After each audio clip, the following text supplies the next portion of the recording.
Sa mga pangunahing balita, ilang purok sa barangay Masarawa, Ginubatan, binulaga ng tubig baha na may kasamang lahar.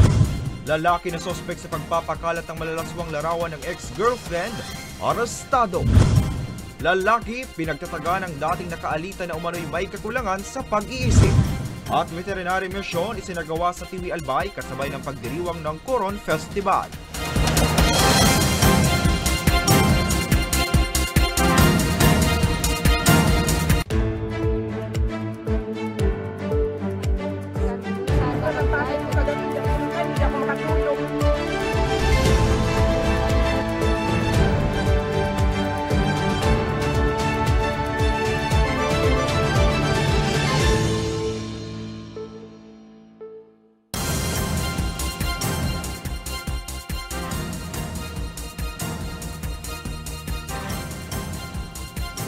Magandang gabi, narito ng mga balitang dapat ninyong malaman ngayong Huwebes, ika-14 ng Agosto, taong kasalukuyan.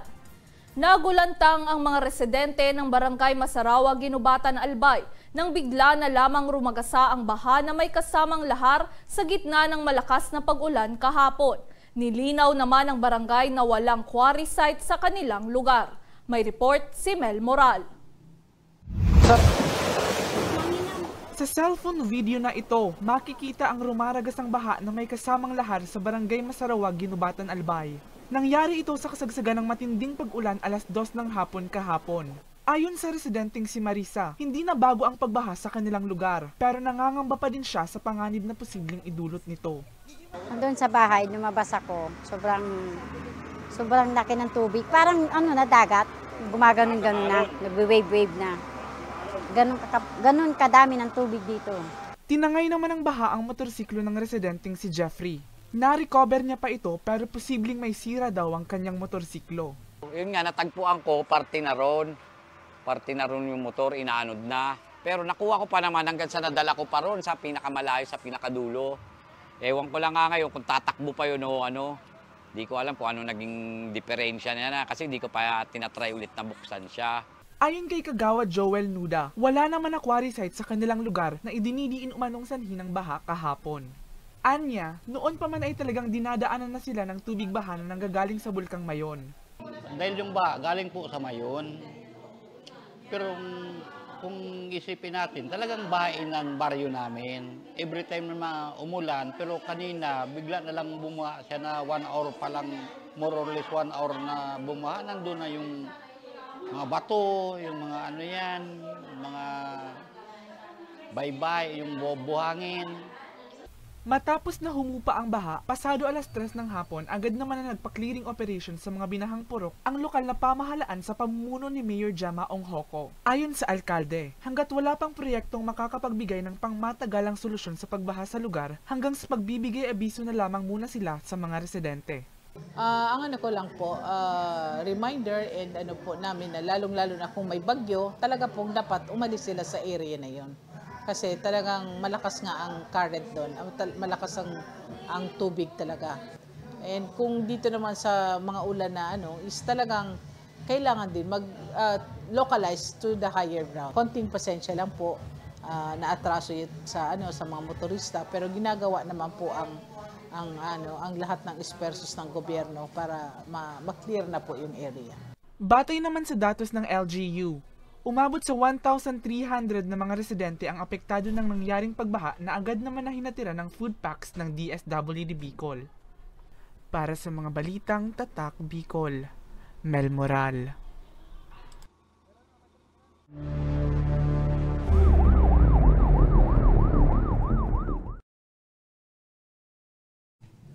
Himas rehas ang isang lalaki matapos na ireklamo ng kanyang ex-girlfriend dahil sa pagpapakalat ng masiselang larawan nito sa social media. Ginagamit umano ng suspect na panakot ang sexy pictures ng biktima para balikan siya nito. May report si Danica Garcia. Arestado sa isinagawang entrapment operation ng PNP Anti-Cybercrime Unit ang isang lalaki matapos na ireklamo ng kanyang dating nobya dahil sa pagpapakalat ng malalaswang larawan nito sa social media. Kinilala ni Police Staff Master Sergeant Leia Rivera, investigator ng Raco, Naga City, ang suspect na isang 32 anyos na driver na residente ng Barangay Balatas, Naga City, habang ang biktima ay isang 34 anyos na OFW at residente ng Barangay San Rafael, parehong lungsod. Mag-alas 5 kahapon nang matagumpay na naaresto ang sospek sa loob ng isang apartment sa lungsod ng Naga matapos na mapaniwala ng biktima na makikipagkita at makikipagbalikan na ito sa kanya. Sa impormasyon, matagal nang ginagawang panakot ng sospek ang pagpapakalat ng larawan ng biktima para balikan siya. Kahit nasa abroad siya, tinatakot siya. Kaya nga ginawan siya ng mga fake accounts kasi yun ang ginagamit para makipag-usap siya doon sa suspect. So yun ang ginagamit niyang pantakot. Pinupost po yung mga picture niya na naka-undergarment lang. Nagma-my day siya, naglalagay siya ng mga post sa my story niya. Gumawa siya ng account na nakapangalan sa ibang tao at mukha ng babae ang gamit. Tapos yun, hinaharas siya na kung hindi rin siya mapakinabangan ng suspect, mas mabuti nang mawala na lang siya. Ganon ang pananakot sa kanya. So, incessantly ang messages sa kanya, non-stop, kaya nag-report siya sa amin ng August 11 to 13 para magreklamo nga ng pananakot. Nakuha rin sa posisyon ng sospek ang isang plastic sachet na naglalaman ng hinihinalang shabu. Patuloy din po kami na nagpapaalala sa publiko kasi ang cybercrime po is wala po siyang pinipili na magiging biktima. Babae man po or lalaki, matanda, dalaga, mga professional or hindi po professional. Yun na po ang nagiging trend ngayon. So ang pinaka-ina-advise po namin sana sa public na maging pong responsable sa paggamit ng mga gadgets, sa pakikipag-usap, magkaroon din po ng limitasyon.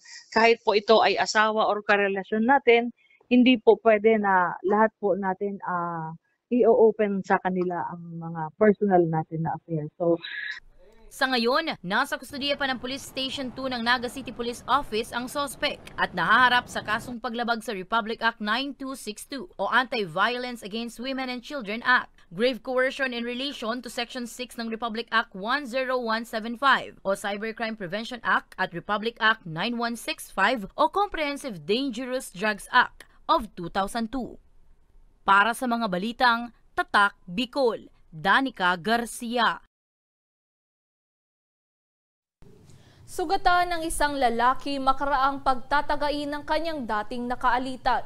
Sospek na sinasabing may kakulangan sa pag-iisip, patuloy pa ring pinaghahanap ng otoridad. Narito ang buong ulat.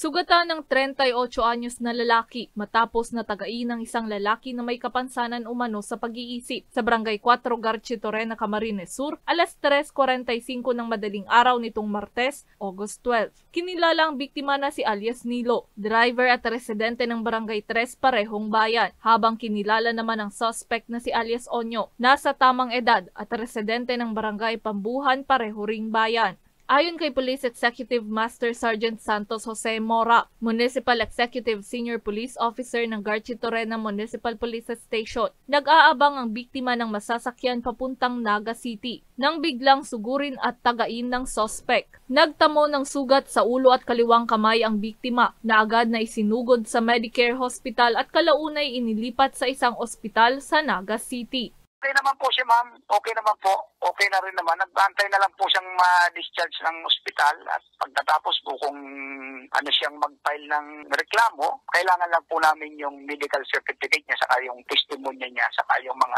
witnesses niya. Napag-alaman na dati nang may alitan ng biktima at ang suspect na agad na tumakas matapos ang nagawang krimen. Ito naman pong mga operatiba po namin dito, nagkandak po ng at pursuit operation para po sa posibleng pagkakahuli ng suspect, ngunit nakatakas na po ito. Wala na ito sa bahay niya, di na po inabutan. Kung makasampa na tayo ng complaint, di siguro kung yun ang gagamitin niya, ma'am, na depensa sa korte, depende po yan sa magiging ng piskalya saka ng korte po kung ano ang magiging niya, kung mag-treatment po siya ng insanity. Sa ngayon, nagpapagaling pa sa ospital ang biktima. Inaantay din ng pulisya kung magsasampa ito ng kaso laban sa suspect. Para sa mga balitang Tatak, Bicol, May Insinares. Isang babaeng miyembro ng indigenous group ang natagpuang patay sa isang ilog sa Iriga City sa kasagsagan ng malakas na pagulan kahapon. Inaalam pa ng PNP kung nalunod at kung may foul play sa pagkamatay ng biktima. May report si Hercules Barbacena. Wala nang buhay ng matagpuan ang katawan ng isang 48 anyos na babae sa Waras River sa Barangay Santa Teresita, Iriga City, Camarines Sur, bandang alas 6 kagabi. Kinilala ni Police Captain Villagracia Sereno, tagapagsalita ng Iriga City Police Station ng biktima na si alias Miriam, isang indigenous people, walang asawa at residente ng Barangay San Ramon Buhi, Camarines Sur. Ayon kay Sereno, mga barangay opisyal ng Barangay Santa Teresita ang nagpaabot sa kanila ng sumbong tungkol sa natagpuang bangkay ng babae na pinapaniwala ang tinangay ng malakas na agos ng tubig. Dulot ng malakas na pag-uulang kahapon, na agad naman daw nilang nirespondihan, katuwang ang City Disaster Risk Reduction and Management Office o CDRRMO Iriga. Isa lang po sir yung nakuha natin doon sa lugar na doon po sa Waras River sa Barangay San Teresita. Isa lang po. Hindi pa matukoy kung ilang oras ng palutang-lutang ang biktima sa ilog. Sa ngayon, hinihintay pa ng otoridad ang resulta ng isinagawang medical examination sa bangkay ng biktima upang matukoy kung nagkaroon ng foul play sa insidente. Pag mayroon akong baha at nakita po natin na malakas ang agos ng tubig, huwag man po tayo mag-force o mag-persa na lumusong sa tubig. Hayaan po natin na matapos yung baha, saka po tayo dumaan. Kasi mas nangyayari kasi ito, may mga daanan kasi na mga spillway, gano'n, malakas talaga yung agos ng tubig. Kaya maaaring naman siguro baka ganun nangyayari. Kaya nalunod at namatay ang biktima. Samantala, pinaglalamayan na ang labi ng biktima sa kanilang residensya. Para sa mga balitang Tatak Bicol, Hercules Barbacena. Susunod, Regional Science, Technology and Innovation Week 2025, umarangkada na! At Livelihood Assistance Grant Payout sa ilalim ng DSWD Sustainable Livelihood Program isinagawa sa Albay. Daang-daang residente, nakinabang! Yan at iba pang balita sa pagbabalik ng Ako Bicol Online TV.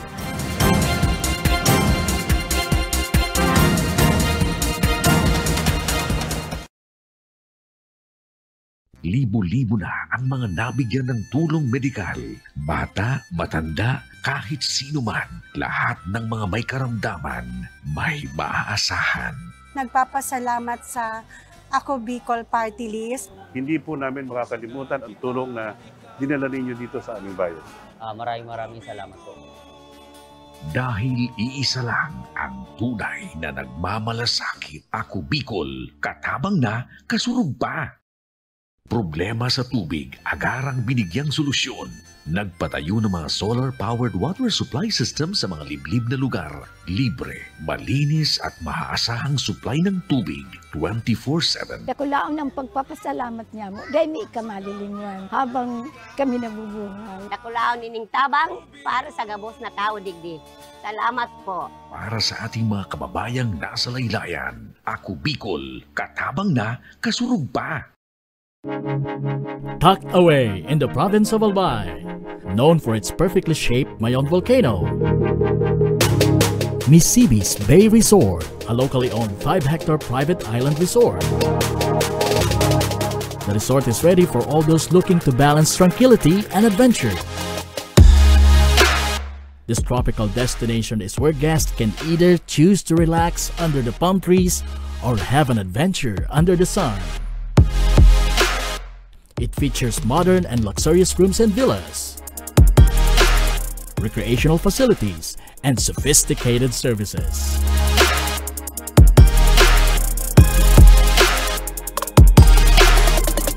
Come and experience Misibis Bay Resort, your tropical island getaway.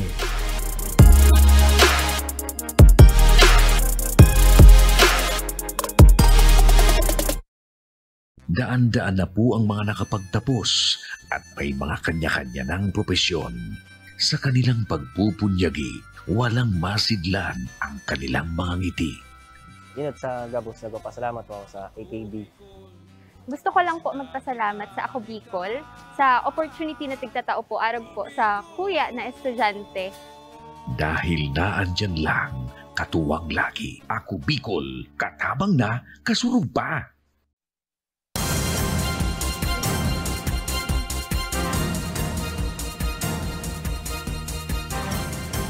Nagbabalik ang Ako Bicol Online TV.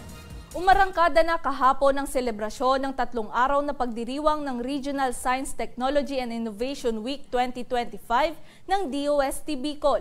Tampok sa pagbubukas ang iba't ibang teknolohikal at sayantipikong inobasyon ng 20 exhibitors. May report si Angeline Dagta.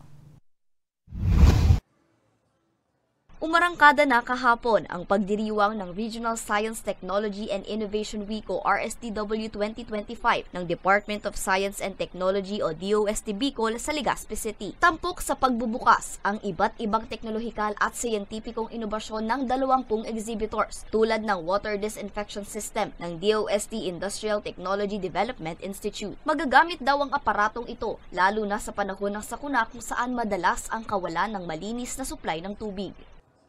Galing sa kanal, yung mga floodwater even. Ayun. So at the same time po, nagkakaroon po siya ng, na-convert po niya into potable water using different stages po ng filtration. Pasado po siya sa, based po sa standards po ng Philippine National Standards for Drinking Water. So, yung standards para po mapapasa doon, parang 14 stages po na, 14 parameters po na kailangan siya makapasa. So nakapasa naman po siya doon. So yun po yung kanyang assurance po na it's potable, it's safe, and it's safe for consumption po ng community. Ayon kay DOST Secretary Dr. Renato Solidum Jr., layunin ng aktibidad na bigyang diin ang malaking papel ng agham, teknolohiya at inobasyon sa pagtataguyod ng inklusibo at sustenableng pag-unlad. Sinisigurado po natin na yung mga ginagawa ng DOST from national, regional, provincial level nakatuon sa 4 na strategic pillar. Una ay promoting human well-being. Kasama na yung health concern, pero syempre kasama din dyan yung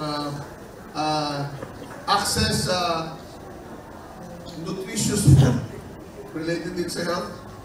Of course, access to clean water, access to shelter, clothing, quality education, kaya may PISAI po tayo. At syempre, yung tulong natin sa modernong transportation system at energy sources na hindi naapektuhan yung kapaligiran, especially renewable and other clean energy. Bukod sa exhibit, nakatakda ring magkaroon ng forums at presentasyon ng mga naging tagumpay ng kagawaran. Malaki ang tulong ng DOST sa pagligtas ng buhay, sa disaster resilience. Pero ang focus namin, hindi lang buhay ang ililigtas, kabuhayan. Kadalasan nalilimutan na kailangan iligtas yung kabuhayan, ang buhay lang. Tulad ng COVID, na-focus tayo sa saving lives. Pero saving the enterprises, nakulangan tayo doon. But what we wanted to do is to make sure that our people, our kababayan, understand ano ang epekto ng science, technology, and innovation sa kanilang buhay. Actually, bawat kilos natin yung science and technology almost. No? So therefore, nandito po ang DOST to really help everyone na maging maayos. At yan po ang misyon ng DOST, to lead in the application of science, technology, and innovation for the economic and social benefit of Filipinos. Personal din na dumalo sa aktibidad si DOST Undersecretary for Regional Operations Engineer Sancho Mabora, DOST Bicol Regional Director Romel Serrano, at si DOST Albay Provincial Director Domingo Peña Jr. Magtatagal ang RSTW hanggang sa Agosto 15. Para sa mga balitang Tatak, Bicol, Angeline Dagta. Nakinabang sa Livelihood Assistance Grant Payout sa ilalim ng Sustainable Livelihood Program ng DSWD Bicol ang piling residente sa bayan ng Daraga at Camalig, Albay. Nakatuwang rin sa programa ang Ako Bicol Party List. May report si Rose Bilista. Sa pagtitinda ng pinangat at mga kakanin, inaasa ng 70 anyos na si Lola Nilda ng Purok 4 Tagaytay, Camalig, Albay ang pangangailangan nilang mag-anak sa araw-araw. Sa kabila ng edad, nagtatrabaho pa rin siya para daw sa kanyang asawa at may sakit na anak. Mulang nagpapa-eskwela pa ako ng mga bata, mga anak ko. Ngayon, isa na lang kasama ko. Diba? Kaya 3 na lang kami. Kaya kung ayan, nakakaano na ako ng paninda. Pag may order na lang binibigay ko. Kung walang order, naglalako ako. Isa lamang si Lola Nilda sa 58 maliliit na negosyante na nakinabang sa payout ng Sustainable Livelihood Program o SLP ng Department of Social Welfare and Development o DSWD Bicol ngayong araw sa Barangay Tagaytay. Bawat benepisyaryo ay nabigyan ng 10,000 pesos bilang dagdag puhunan tulad din ng residenteng si Nanay Natividad. Malaking tulong na rin po ang maitutulong itong 10,000 na nakuha po namin kasi madadagdagan naman po namin ang aming tindahan. Mga sari-sari lang po, yung titina po kami ng bigas, minsan mga ano din po, yung mga sa pangkusina po. Meron din po akong mga vegetable, may damit din po kaming dagdag. Bukod sa payout ngayong araw, una nang nakinabang sa programa ang 344 na benepisyaryo na mula sa 21 na barangay sa bayan ng Daraga na nakatanggap ng tig 15,000 pesos. Sa babuyan din po, madam. Bibili rin pa ako ng mga 2 piraso para po mapalago namin ang itong ibinigay ng SLP po. Layo ng SLP na makapagbigay ng tulong pinansyal sa mga maliliit na negosyante para patuloy na mataguyod ang kanilang negosyo. Ang programang ito ay patuloy na naisa sa katuparan dahil na rin sa pagsusumikap ng Ako Bicol Party List na makahanap ng pondo para mabigyan ng sapat na tulong pangkabuhayan ang kanilang mahihirap na kababayan. Para sa mga balitang Tatak Bicol, Rose Bilista. Nagsagawa kahapon ng veterinary mission sa Tiwi, Albay kasabay ng pagdiriwang ng Coron Festival. Libreng kapon at anti-rabies vaccines, ilan sa inialok na serbisyo. May report si Elianzon. Maagang nagtungo kahapon ng umaga sa Tigbi Covered Court sa Barangay Tigbi, Tiwi, Albay ang fur parent na si Christian para mapakapon at mapabakunahan ng anti-rabies ang kanyang alagang pusa na si Kimpoy. Bilang isang responsableng pet owner, hindi niya anya pinalagpas ang libreng serbisyong inilatag sa kanilang bayan. Pag nakapon siya, bukod siyang marabas, tsaka dahil masyado nakakapalahi sa ibang ikos, nagpapadakol, taday man naasikaso kaya. Tsaka pag susantay rabies man, iwas din pag nakagat ka mo, hindi ka mo ma-rabies. Ipinasuri din sa espesyalista ng fur parents sa Sinagavina at Cristito Simini ng Barangay Putsan, Tiwi ang tumubong bukol sa paa ng alaga nilang asong si Jordan. Nangapot-tapot man kami po kang sa tabako. Mahal naghanap kami kang na-notisya mi, igwadig din libre na na ipahali miya para punyan man ang buhay niya ayaw. Maray man niya, ang kondisyon niya. Kaso, 2 beses sa bakunahe, tapos ngunyan, dahil binakunahan, tayan nga ni dahil binakunahan. Tapag mahalin na sa kana, sa playangke, Ang veterinary mission na ito ay pinangunahan ng Tiwi Municipal Agriculture Office, katuwang ang Albay Veterinary Office, Tabaco Veterinary Clinic, Bicol Companion Animal Veterinary Practitioner Association, Bicol Vax at Universal Rubina Corporation, Top Breed at Top Cat, kung saan humigit kumulang sa 100 fur babies ang naserbisyuhan. Layunin ng aktibidad na mapabuti ang kalusugan ng mga hayop, gayon din na matiyak ang kaligtasan ng publiko. Ito po ay ginagawa upang pong mabawasan po yung mga population po ng stray animals and then po makapromote po tayo ng responsible pet ownership sa ating po mga pet owners dito po sa Tiwi. Ito rin po ay nakakatulong po para hindi na po dumami po yung mga unwanted po na pagdami po ng mga aso't pusa para po mabawasan po yung stray animals. Actually, yun na po yung nasa mo yung pang-5 taon para maibitaran ang pagdakol kan sa tuyang mga ataman na lalong-lalo na sa mga anong apuntakaan, sa mga sakalye na dahil masyadong natatawan ng atensyon kasi nagkakaigwan ng peligro digdi sa samoyang banwa, minsan nakakakagat, kasi nakakakamrot.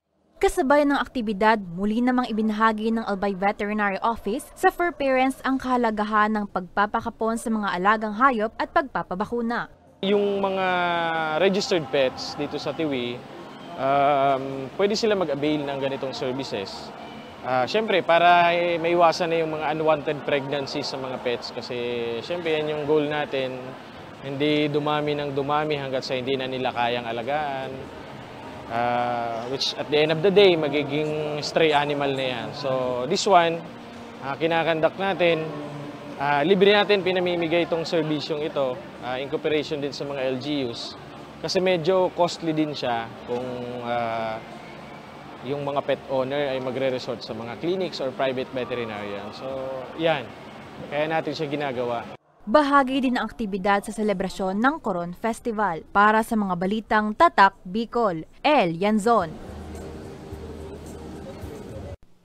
At yan ang mga balitang nakalap ng Ako Bicol News Team. Ako po si May Insinares. Salamat!